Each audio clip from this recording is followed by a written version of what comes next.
All right, guys, we'll go ahead and wrap up tonight with some NBA award talk. So LeBron James was asked about his thoughts regarding the MVP award this week. Obviously, Giannis took home his second consecutive MVP award, but LeBron didn't seem too happy about it.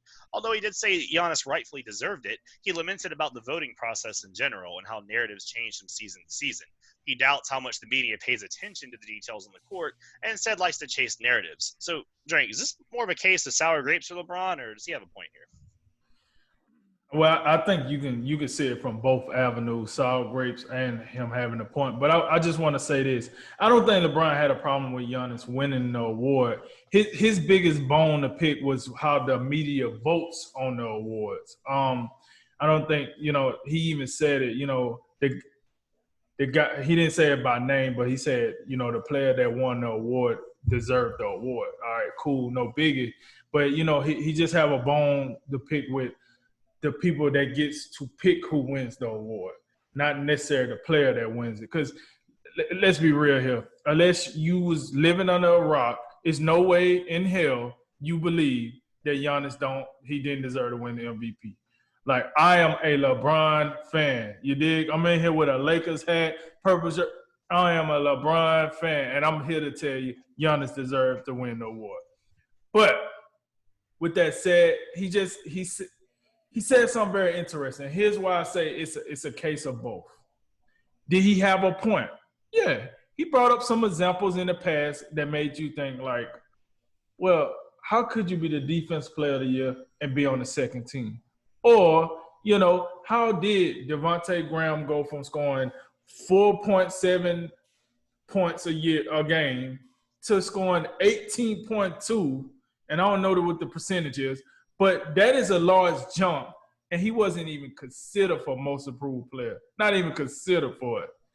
And it's like, LeBron saying, media, are y'all really looking, or you following the trends? Because you heard Bam Adebayo, you heard Brandon Ingram, you heard some of these other cats, and you kind of like, oh yeah, those are the guys we're going to run with. But did you actually do your job to do the research and look at some of these other players? Because I'm with them. If you got a guy that goes from 4.7 to 18.2, how does he not get considered for something? Like, at least get his name out there more. He might not win the award, but at least we're starting to, like, hey, Devontae Graham. Oh, okay, cool. Yeah, that's pretty. Like we did with Brandon Ingram and Bam Adebayo.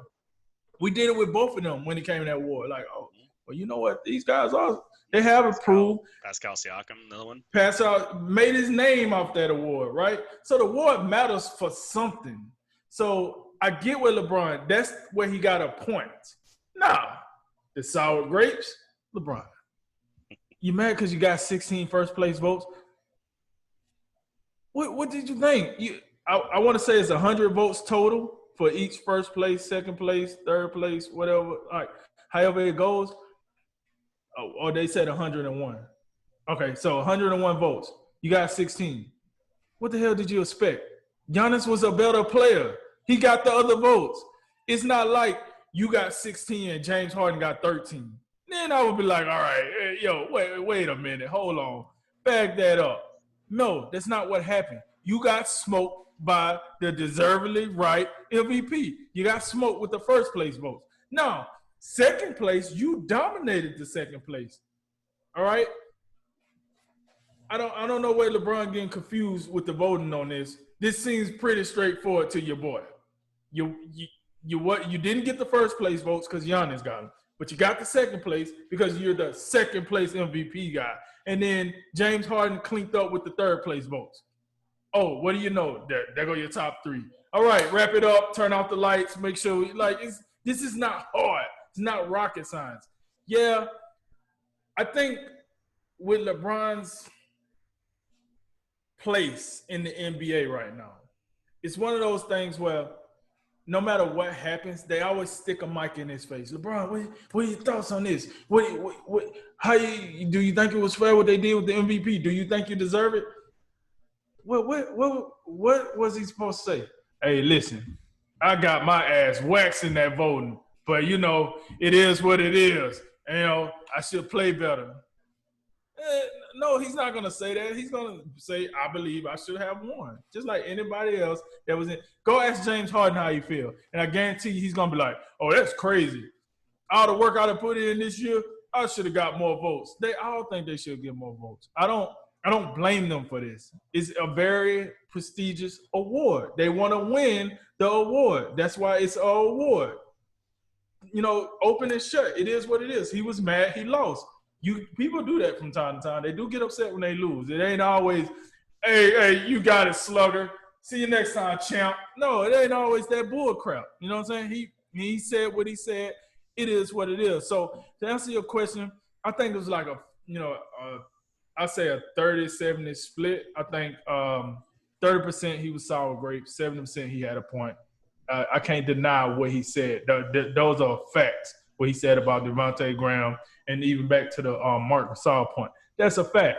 But listen, if you don't want to get 16 votes, LeBron, just play defense because that's all Giannis did to smoke you was he played defense. Listen, the numbers are not that far-fetched. Yeah, Giannis got more points and he got more rebounds. But then LeBron is smoking him with the assists. Like a dude in year 17 leading the lead in assists.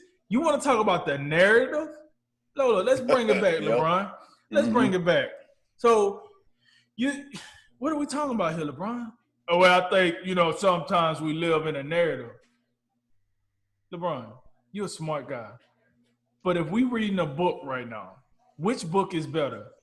The 17-year vet that comes in and lead these young prime Thundercats out here in the Basketball Association in assists, or the guy that just won MVP and pretty much did the same thing he did last year, just a little tad bit more? What story is better to tell if you want to go off the narrative? So it's a little hard for you to get me to say, oh, yeah, this is rigged. Look at that narrative. They just wanted to give it to Giannis because he got a long last name. Like, what are we talking about here? Yo, stop playing with me. Like, what are we talking about here? No, that's not it, LeBron. He deserved the award. But you being LeBron James and you being the face of the NBA, you have to say something. So why not say that, I guess? That was your point. But definitely wasn't a narrative. They just gave it to the right person. Because for my money, I would have loved to heard the story of LeBron winning his 5th MVP in year 17 and coming over to the West and doing what he was doing in the West, what they said he couldn't do because he was playing in the Eastern Conference for the majority of his career. And he came over.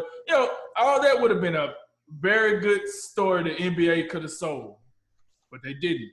They gave it to the right guy for the right reason at the right time. It is what it is. So, yeah, I think it's 70-30. Sour grapes 30, 70% he telling the truth. LeBron will be all right. You know what I'm saying? He at the top of his game. They look like they're going to win a championship. Oh, by the way, when it's all said and done, and if the Lakers win the championship, who really going to care? Who going to care that he didn't win the MVP? He'd probably be a little salty. But you get the ultimate prize because I'm fairly confident if they win the NBA title, he will win NBA Final MVP because most likely he going to go out here and try to outwork his teammate and try to get this dub so he can be vindicated for not winning the MVP. I feel like I agree with most of you said. But once you came down to your percentage point, which is where I was going to go to as well, then I think we kind of lost each other because mine's flipped and it's even more lopsided. This is about 10%. This is about 10% having a point. This is about 90% nothing. I mean, I'm just getting to the point where this is one of the most. This is one of the most strange things I've seen in a while, and I think I've been. I'm a Jordan guy.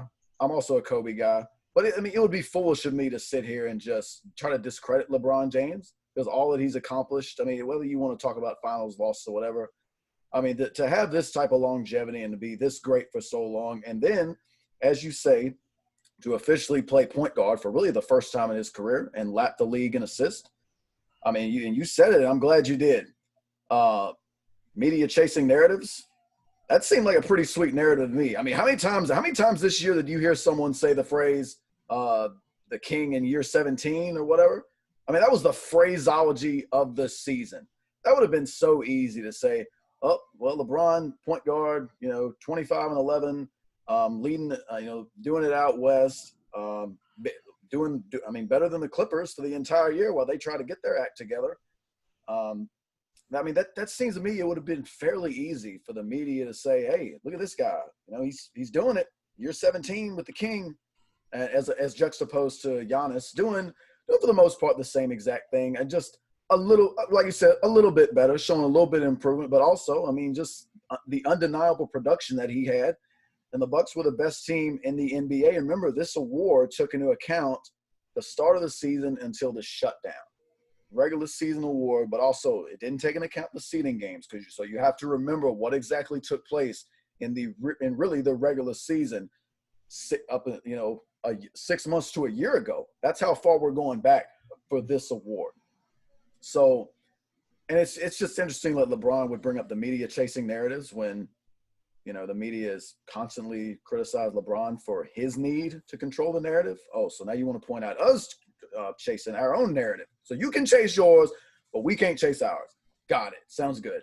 But it's just interesting. Like, on one hand, you can say you're not happy about, how the voting went, and that, but ultimately at the same time, you can say, well, the right guy won the award though. Then what on earth are we talking about? If you're sitting here and basically conceding that Giannis deserves the MVP, then really, who does it really matter how much you lost by? I don't think that matters. Would you really be satisfied if you lost by 5 first place votes? Well, at least I was close that time. I'll put it to you like this. And speaking of voting, and voting's a big thing right now. We got some voting that's going to take place in about 43 days. You think the candidate that loses 270 to 268 is really going to be more happy than if they just get vote raced by, 300 to 330 to 200? I don't think it's. You're holding an L either way. Think about it. Does it have to be a George W. Bush, Al Gore situation? Is losing that closely better than, or is it better to just have a Ronald Reagan against unanimous where the whole country's red? I don't know. I don't know which either one is better. I just know it's hard for me to look at you seriously when you say the right guy got the award, but I think I should have been closer. It doesn't matter to me either way. I think this is a bunch of nothing. It seems to me like there's two different statements being made here. Like you said, Drink, I agree with the Devontae Graham thing. That's not just LeBron. Luka Doncic was on the most improved player ballot, and he was like, yo, get me off this. Put him on here. What are y'all doing? I don't want your award. Get lost. It wasn't just LeBron, and he's absolutely right. It feels like sometimes the media saying, and that's where that whole narrative thing makes a lot of sense to me. Okay, yeah, Luka Doncic, he's the darling of the NBA right now. He's doing the thing with the Mavericks, but you forgot about this poor kid in Charlotte who no one watches, who is working his ass off right now and is, triple, quadruple, quintuple, whatever his game.